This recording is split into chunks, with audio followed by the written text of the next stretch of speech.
Hello and welcome back, everyone. Scootsy16 here with another episode of the Chem Lock League. The Outlaws are struggling 0-2 to start Season 3, and this is a make-or-break year for us, so we have to figure it out, and we have to figure it out fast. The Outlaws have blown both of their first games of the season. We went to extras in both of them, and we gave up way too many runs late in the game, but our offense has not really showed up for us either. So it has been really frustrating. I'm sure you all are feeling that, but we're hoping to right the ship maybe after we've made a few adjustments to the team. So since our last time out, we ended up dropping Dane Schaffer, who blew both of those games, for Red Nielsen, who is a long reliever, hoping that he either doesn't even get a chance to pitch or only comes in those games where it's not as critical. Then we had Liliana Fowler get brought in to replace Kat McKinney. She gets brought in just as a bench outfield option. This was more of a decision based on chemistry than anything else, because one of our biggest changes that we made was pulling in Cannon Avery to replace Glass Snyder. Glass Snyder's been here with us since the beginning, but he has been very quiet and struggling quite a bit.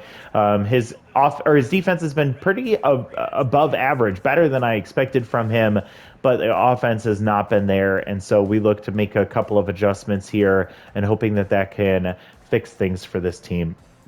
It's not looking the greatest when you see our lineup. As we get into this one, we have both Babshishin out. I hate this, is so stupid to say, but Babshishin got a sore face. If you missed this one, he was standing on third base. Tony Centercut was on first. Tony took off for second base, stole second, and somehow not doing anything other than standing there on third base, Babshishin got his face sore, which dropped him to strained. So he is currently injured and unable to play. So, yeah, that's what happened. B-Buck, caught both of the first two games, so he's just a little tired. We're just going to give him a break. And so Alex Hernandez will get the start behind the plate. Caroline Dealer will get the start in center field. And Braden Sorelli, so you're going to have to tough it out, man. We're going to need you to figure things out from the 8-hole. Here's our lineup. Centercut will be leading things off instead of the normal 3 spot for him. Ramon Lee will get the start in the second spot at shortstop. Rock Quintana at second, batting third. Elias Hensley will be DHing for us again. He will get the 4 spot. Cannon Avery will hit fifth and hit in the third from third base. Oh my gosh, I can't collect myself. Justice Colon is locked in. She will be at first base as usual and in the 6th spot as she normally is. Caroline Dealer will get the start in center field, her first appearance this year. Braden Sorelli, as we said, is going to be in right field in the 9th spot, and then Alex Hernandez rounds out the order for Rince Shaw, who will be taking the mound. For the uniform, yeah, let's stick with our alternate uniform. I like that one, and let's play ball. We're heading to El Viejo to play the Maulers. We'll see what ends up happening in this one. The Maulers, a team that is currently is currently 1-1, but they have been struggling quite a bit, and they're also the team that fights us the hardest. So we'll see what ends up happening. They won the division the last 2 years in a row, and they might be a little mad at us because we did take their first baseman, Elias Hensley, from their team, and we'll see what they end up doing to react to that. Tony Centercut will get the leadoff spot against Dominic Barton, who gets a first pitch strike, gets a pop foul there on an off-speed pitch, and with an 0-2 count, takes ball 1 high. And an off-speed pitch that was just tailing out of the zone. Mauricio Khan tosses that to first for out number 1, and Tony Centercut will immediately drop to neutral mojo. Here comes Ramon Lee, yet to get a hit this year. Somehow still not tense after his consistent trade has helped him out so much. Dominic Barton getting 0-2 already to the second batter he's faced, and then gets that one in on the hands, and Medrano tosses to first for out number 2, excuse me. Rock Quintana got a solo shot, big moment in the last game, but he has been quiet so far. 0-2 count here. We put him in the 3 spot. He got a walk and a home run, so we are hoping that his that may be the momentum he needs. 1-2 count here. 2 outs and pulls that one. Mauricio Khan with a nice play, backhands and tosses the first for out number 3. So 1-2-3 inning for the number 3 pitcher for the Maulers, Dominic Barton. Not much to work with pitching wise, but he was able to get our best hitters. And now here comes Flown Corona. Tier 1 bad ball hitter, Tier 2 fast pitch, or first pitch slayer. And she slays that one into left field in front of center cut for a base hit to lead off the bottom of the first. Werner Medrano is locked in, and he'll get a chance to maybe get things moving here with a Tier 3 inside pitch against Rince Shaw. Rince Shaw had a pretty up and down year. Pitched really well, but then had like one bad outing, and he gets the pick off there and predicts perfectly. Flown Corona gets picked off for out number 1. So now nobody on for Werner Medrano. Gets the inside pitch, but pops a foul. 1-2 count. And there's strike 3. Nice pitching from Rince Shaw as he dropped that one right inside the strike zone for out number 3 or out number 2. And Ed Guerrero comes up. He's locked in as well with 2 outs. There's a ball for ball 2 here. 2-0 count for Guerrero. And that ball, nice play from Rock Quintana. Diving up the middle. He's ending up able to catch that one on the edge of the grass for out number 3. So giving up a leadoff base hit and then turning around and getting the pickoff, followed by a strikeout, followed by a line out to end the inning. So nice pitching from Rince Shaw. Here comes Elias Hensley against his former team. We'll see what he does here against Dominic Barton. And he sends a high pitch into deep right field. I don't know if it's got enough. It looks like it's going to die on the edge of the warning track. Dalton Gonzalez catches that for out number 1. Elias Hensley trying to make some noise against his old team, and he ends up flying out to the warning track for a little bit of false hope for the Outlaws. So we got 1 out, and here comes newcomer Cannon Avery, who replaced Glass Snyder, longtime Outlaw Glass Snyder. He sends that into deep center field, but it's going to hang up easily for Jensen Ferver for out number 2. So we turn to Justice Colon, looking to see if she can break up Dominic Barton's really hot start here, as he has sent down 5 consecutive. And that ball is going to bounce off the glove of Mauricio Khan and gets into center field, and that's going to be a base hit, I presume, for Justice Colon. She did hit that one pretty hard. She's standing on first base with 2 outs for Caroline Dealer, and we finally have ourselves a base runner.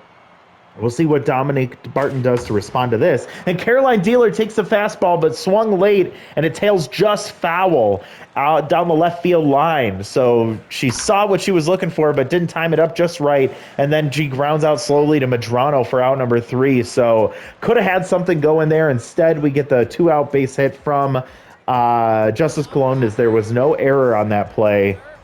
And now we head to the bottom of the second. Jensen Ferver comes up, batting 167 on the year. Tier 3 bad jump, so even though he has great speed, not a good base runner. And so 0-2 count here for Shaw against Ferver, and stays alive with a foul there. And another one low in the zone. He fouls it off to stay alive, and we'll do it again. Another one. So 0-2 once again, and that ball, nice changeup from Rince Shaw as he drops that one into the zone for strike 3. And now here comes locked in Demetrius Blacksmith, who is tired, but still going to be out there as he is batting 429. So they wanted to get that bat out there, and he is locked in. 2-0 count here. Gets a pitch to swing at, but he ends up missing that, and it goes foul. So 2-1 count. And pops another one foul, so Rince Shaw working his way back into this one. 2-2 with 1 out, and there's strike 3. So Blacksmith froze, and he's going to lose his mojo, head back to the dugout, and now Dalton Gonzalez comes up.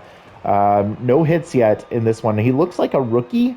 I don't remember him, and he sends that one into right field, and it's going to get down in front of Sorelli, who gets that one off the bounce, and it's going to be a base hit, first hit of the year for the newcomer to the Maulers.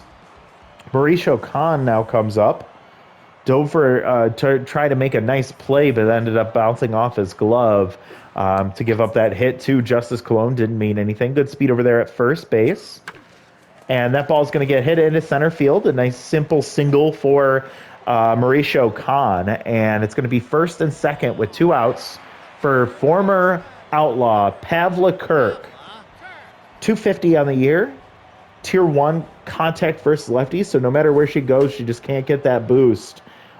She had Tier 1 trait when she was with the Outlaws as well. 0-2 count here with 2 outs. And just misses the zone there for ball 1.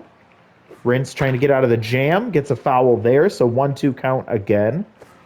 And fouls that one off, just making contact is Pavla Kirk. Do it again, and that ball is going to dribble to Ramon Lee at short. Over to first, out number 3. Pavla loses her mojo, and we head to the top of the third. 2 hits for the Maulers, but nothing doing as it is still a 0-0 ball game here.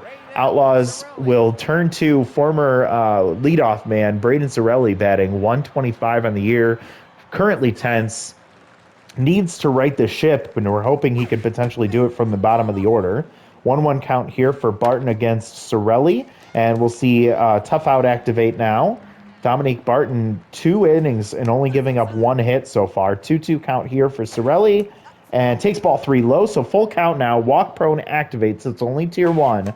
And that's going to be a pop foul, staying alive. Full count again, and a dribbler to the mound. Dominique Barton with great fielding gets up and tosses that over to first for out number 1.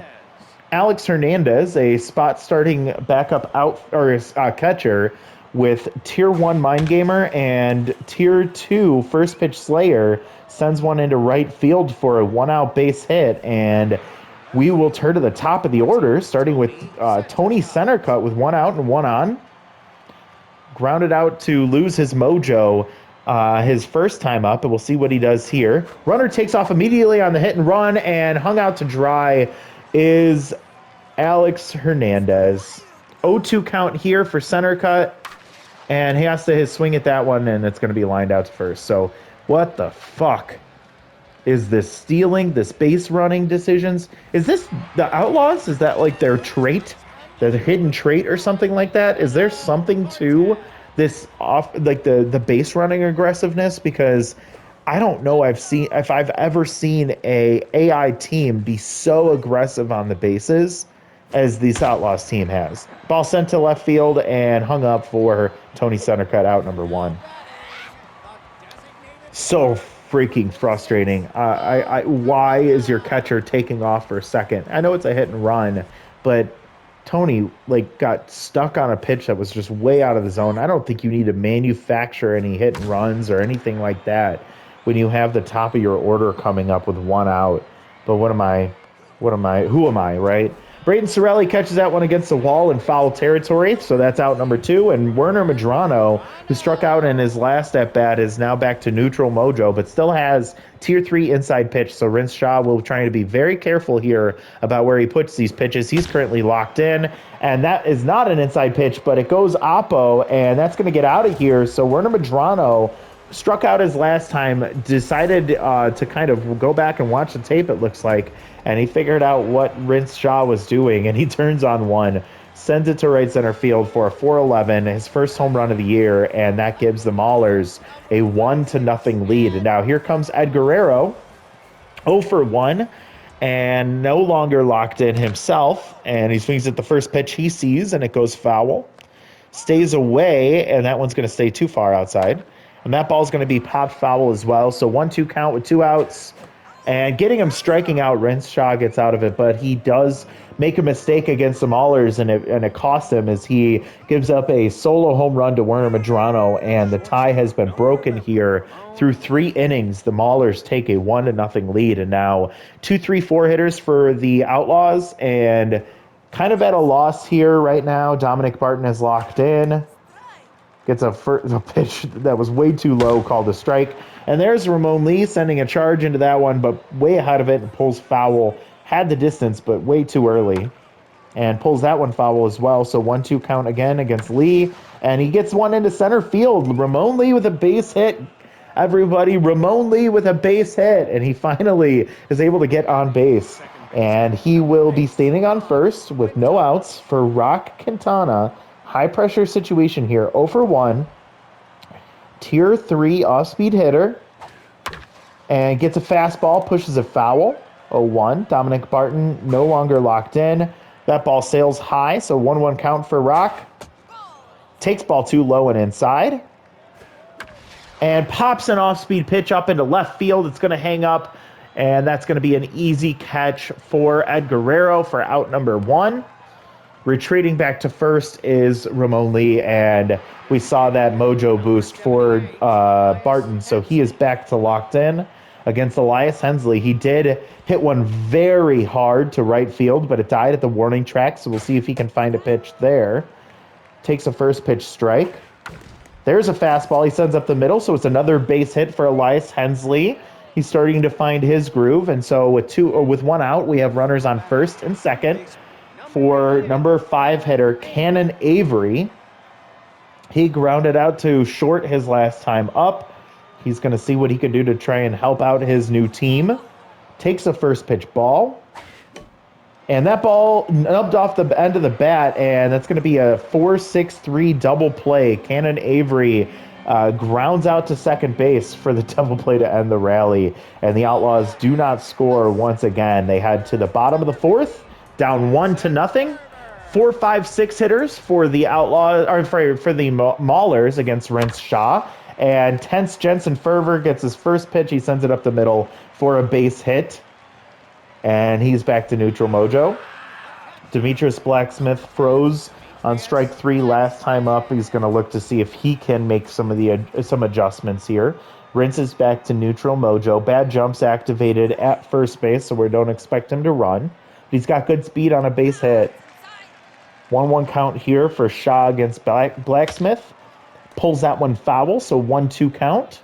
45th pitch on the way for Shaw. And he gets the strikeout, so 0 for 2 day for Blacksmith, who came in locked in and having a tough time. Now Dalton Gonzalez, who got his first hit of the year last time, got a base hit into right field, takes first pitch strike. Ball sails out of the zone for ball 1. That's going to catch the corner. 1-2 count here. And Gonzalez takes a ball low in the dirt. 50th pitch for Shaw is a strikeout. So nice pitching from Rence Shaw. After giving the base hit, gets 2 strikeouts here. And now Mauricio Khan, who got a base hit in his last at-bat, will try and do the same thing here. First pitch pops foul. And takes strike 2 right there at the bottom of the zone, right in the middle of the plate, though. And there's the strikeout. So striking out the side after giving up a base hit.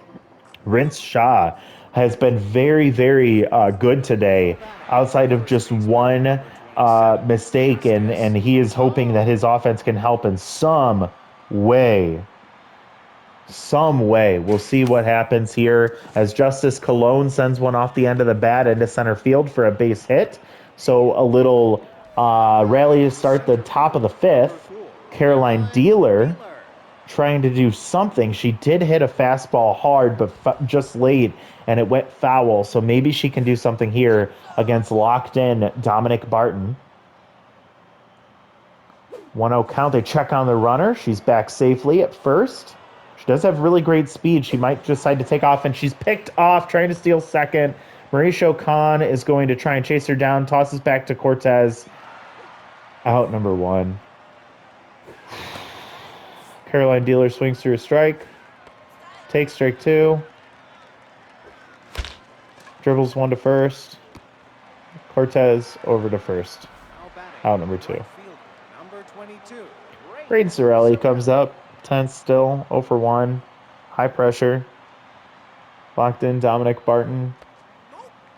With 2 outs, infield guarding the lines, looking to prevent a extra base hit here, but you'd have to make contact to do that. Braden Sorelli, 1-2 count, and he does make contact, but Ed Guerrero is going to range over there catching that for out number 3. Oh my God. Oh God, 5 hits for the Outlaws and no runs. I'm gonna have to look back at the stats over the last 3 years and just see how many times I've had runners get caught stealing for the year. It has been abysmal. Pavlik Kirk is tense against Rince Shaw, who is apparently just has to do it all himself. 2-2 count here. Kirk grounds one to short, and Ramon Lee will toss it over to first, out number 1 here in the bottom of the 5th. Meadow Cortez, the first base replacement for Elias Hensley, comes up with Tier 3 magic hands defensively. Not much power, okay contact, and okay speed. Takes 2 strikes here to start the at-bat. Rince is still locked in after 60 pitches. And that ball just misses the zone. And that's going to miss the zone too. So 2-2 count here for Cortez. And there's strike 3. So another strikeout for Rince Shaw, as he has done a really great job to neutralize this Maulers offense. Flown Corona, the DH, now comes up. The number 1 hitter has first pitch Slayer active here. Also has Tier 1 bad ball hitter. So smartly, Rince Shaw throws a ball in the dirt for first pitch. Gets the strike there, so 1-1 count. And that's going to be fouled back. 1-2 count here for Shaw against Flown Corona, who stays alive. We'll do it again, and that ball stays high, and it's going to stay out of the zone. 2-2, and there's ball 3. So full count, composed activates, locked in, Rince Shaw. Gets the pop up there, but it's going to go foul, so we'll do it again. And she hits one hard right field. It's going to carry. It's going to get all the way out of here. Sorelli tries to jump for that one, but it was about 3 rows deep. And Flown Corona adds a little insurance to the Maulers. It's 2-0, and the only other run came from this guy right here, Werner Medrano. Solo shot in his last at-bat, and that's it for Rince Shaw. He had a really great day, and holy moly, I cannot stand this AI. We turn to newcomer Red Nielsen, the long reliever. Colton Ryan, who just got boosted to a B+, still has yet to see the field. 1-2 count here, and that ball's going to drop into left field for a base hit, so 2-out base hit after the 2-out home run.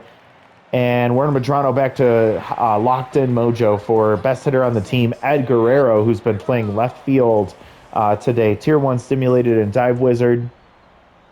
Great speed over there at first. Nice first pitch strike from Nielsen. Ball high.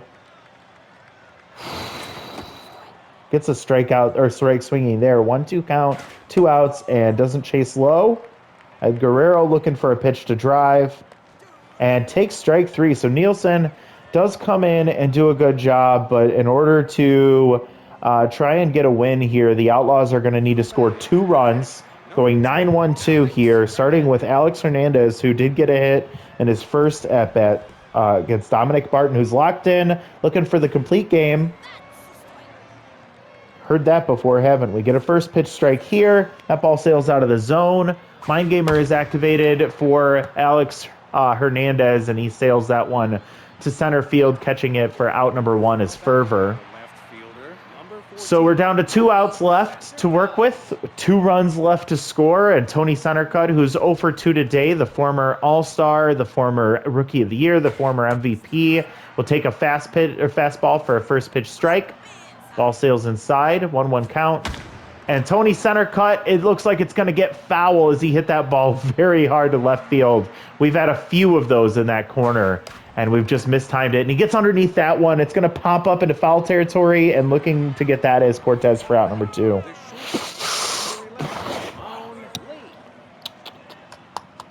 I don't know how much longer I can watch this stuff.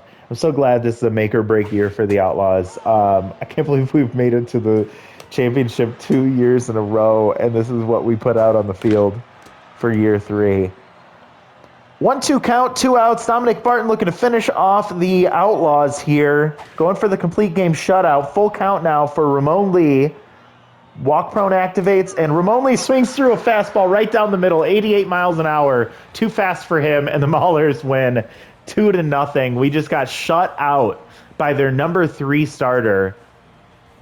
5 hits, no runs. Maulers, 2 runs on 7 hits. 2 solo shots were the difference in this one. Tony Centercut 0 for 3 today. Ramon Lee gets his first hit of the year. He's 1 for 3 and batting 111. Rock Quintana 0 for 2, batting 143. Elias Hensley 1 for 2 today. 286 on the year. Cannon Avery shows up for his first game and goes 0 for 2. Justice Cologne, production from her at least, 2 for 2 today. Couldn't do anything else. She did also get caught stealing on a pickoff attempt. And then Caroline Dealer 0 for 2, Sorelli 0 for 2, Hernandez 1 for 2 from the bottom of the order. Flown Corona and Werner Medrano. The difference in this one, Rince Shaw was phenomenal today.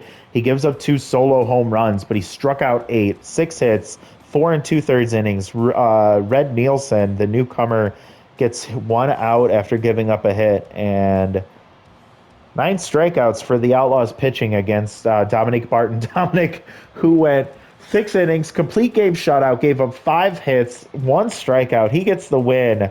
What a fucking all-star he is. He gets the number 1 star, Werner Medrano, and Flown Corona 2 and 3. What do we do? This was so ugly. Who gets the loyalty boost? Both brand new players to the team. I'll give it to Red Nielsen just because he came in and pitched well. Liliana Fowler hasn't done anything. What is this? So who gets the pizza? I have to decide between our starting catcher and a pitcher who we haven't even gotten a chance to see because our manager doesn't want to bring out good pitchers. So we'll give it to B-Buck, and sorry, Colton. We'll try and find a way to get you some loyalty back. I am in a bad mood. Yeah, let's do another one. Loyalty drop for who? I mean, honestly, it doesn't matter because we have won last year. So, I mean, unless we win it all, which right now, that's laughable. I'm going to dock Dalton Babshishin because I'm mad at him right now. Dude just completely bailed on his team when we needed them, or when we needed him. And so, yeah, you deserve that one. Let's see what happens since, actually, let's simulate to the next game here. Team is 0-3 to start off the year. Let's see what happened since the game ended. All right, so wait, there we go. So since the last game ended, we see Everlovin Stewart is released by the Dive Bombers. They bring in Sammy Hodges, former Outlaw. Training for development for Red, no thanks. Dalton Babshishin will drop some speed because of course he will. Jesus Christ, this irritates the hell out of me. I might do this development for Cannon Avery with a chance to lose the noodle arm. At the very least, we get 2 contact there. Let's see. Johnny Buckley gets dropped by the Maulers, replaced by Zane Sosa. So a pitcher that didn't even get a chance to go because of Barton's pitching. Fernando Branch gets signed by the Rippers, replacing Canopy Ingrown. Third baseman, first baseman has tier 3 fastball hitter if we bring him in. We'll see what his chemistry is. -3 velocity for Red Nielsen. He gets rewarded for pitching well by losing velocity. Chance for development for B-Buck. Tony Centercut loses 1 arm. And then +5 contact for Dalton Babshishin. So he drops to a B+, back up to an A-. What do you do here? This is so freaking weird. Let's see. No, yes, maybe. No. I want to do this for B-Buck. I want to get his contact up. Let's see, 1 game left for that. And so I might do this one for Cannon and then come back and get this one later. Next time out. And then no. Okay, so I'm going to do this one. Gosh, fingers crossed. We didn't see Noodle Arm activate because he didn't even get a chance. But I don't want to have to deal with Noodle Arm. So let's see.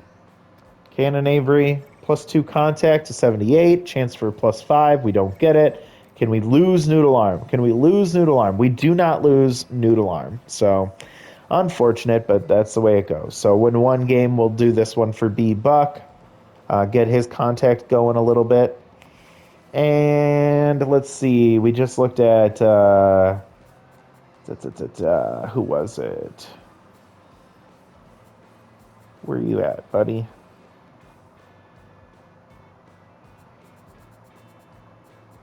Where are you at?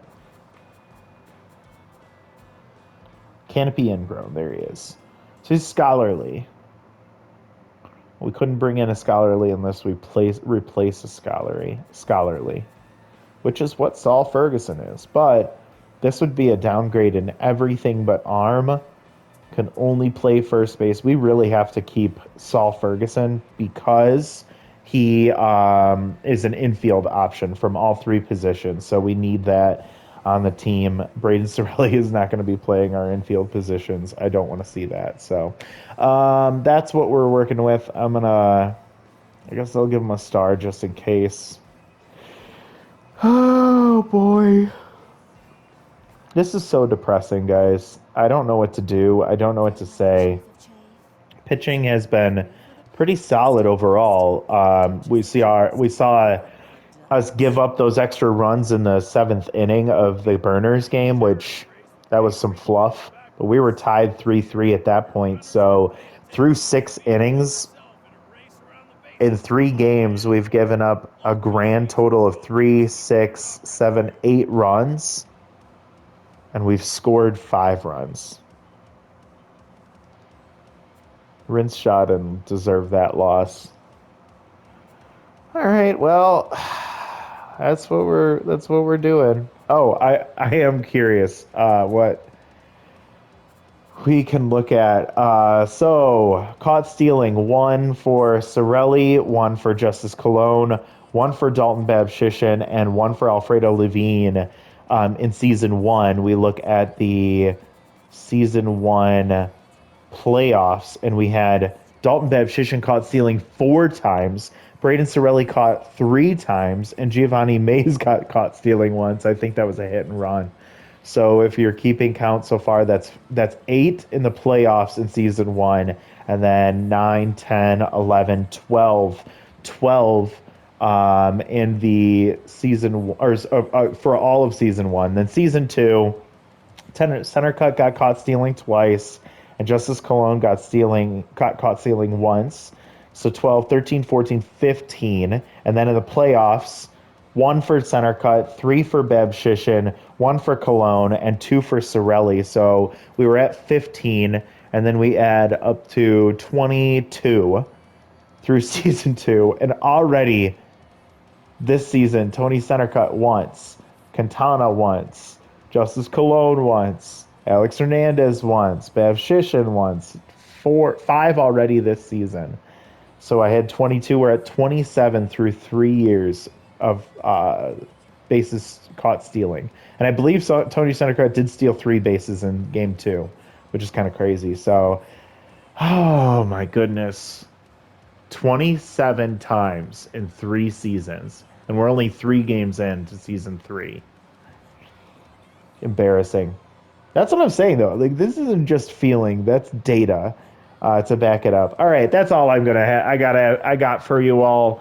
Join us next time for the Outlaws to face off against the Pythons.